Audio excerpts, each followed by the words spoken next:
I want to give you an example and then one to try on your own of integrating by the method of partial fractions. If this video helps you, please like and subscribe for more content. I have entire playlists on Calculus 1 and 2. All right, so when you have a quotient that you're trying to integrate and substitution won't work, and it won't here because you would have a 3x squared in your denominator and you don't have any x in the numerator, so right away you can't use substitution. We use the method of partial fractions. And I'm going to assume you've seen kind of a longer form of this and why this works, so I'm just going to proceed with an example and then give you one to try. We're trying to figure out the numerators that would be over our two factors here, 3x plus 2 and x minus 4. A over 3x plus 2, b over x minus 4. That when we get a common denominator, and the way we do that is, of course, multiplying the first fraction by x minus 4 over x minus 4, and the second fraction by multiplying by 3x plus 2 over 3x plus 2, that this numerator will be 3, the numerator that was given to us in the problem. And then we pick two x values, and it can be any two x values, but I'm going to pick the ones that I think are easiest. So, for example, 4, because that means, of course, here 4 minus 4 is 0, so all I'll have to do is evaluate this. 3 times 4 is 12, 12 plus 2 is 14, so 14b equals 3, so b is 3/14, and I just come right up here and I write that. Next, x is negative 2/3. And that's just to make sure this other one.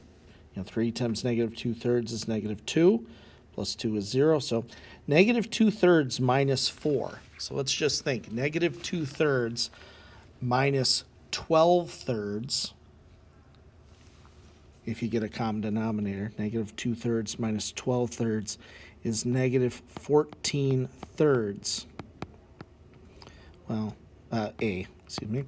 Multiply both sides by 3 over negative 14, and we get negative 9/14. And we are going to try and integrate these two as a replacement of that first fraction that we couldn't do. So that means negative 9/14 times the integral. I pull out my constant, that numerator.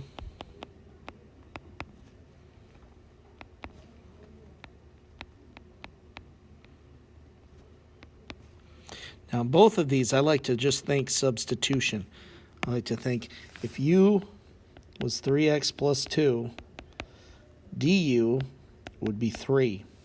And since I don't have a 3, I put it up there, but then I need a 1/3 out front to offset it. And in this case, u is x minus 4. Well, the derivative of that is just 1. I already have that, so I don't need to offset that in any way. So 1/3 times negative 9/14 is negative 3/14. And the antiderivative of that, 1 over u is natural log. So it ends up being natural log of 3x plus 2. And then we have 3/14. So natural log of x minus 4. Put a plus c on that, and we are done. You can pause here and try that problem. I'll show you my solutions in a minute. Please, again, like and subscribe for more math help. I make new videos all the time. All right, so let's talk about, again, the fact here that substitution won't work. And the reason it won't is because if I multiply the denominator out, it'd be x squared minus 1x minus 6. And if you made that u, we don't have enough terms on top. So we quickly say, well, it's going to be something over x plus 2 and something over x minus 3. And we get our common denominator, meaning a gets multiplied by x minus 3, and b gets multiplied by x plus 2. And that must come out to be 4x, because that's my numerator. So pick x is 3. So 5b equals 12. So b is 12 fifths. Pick x to be negative 2. So negative 5a equals negative 8. Notice I'm just plugging this x in to the right side, the 4x as well. So we've got positive 8 fifths. And then we integrate these. So I would just pull the 8 fifths out of this one, the 12 fifths out of this one. And then if you're thinking substitution, you know, in both of these cases, the du is just 1. So it should right away match the numerator.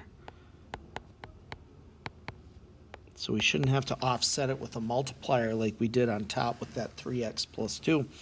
So that means my final answer is going to be 8 fifths, the natural log of x plus 2, plus 12 fifths, natural log of x minus 3, plus c.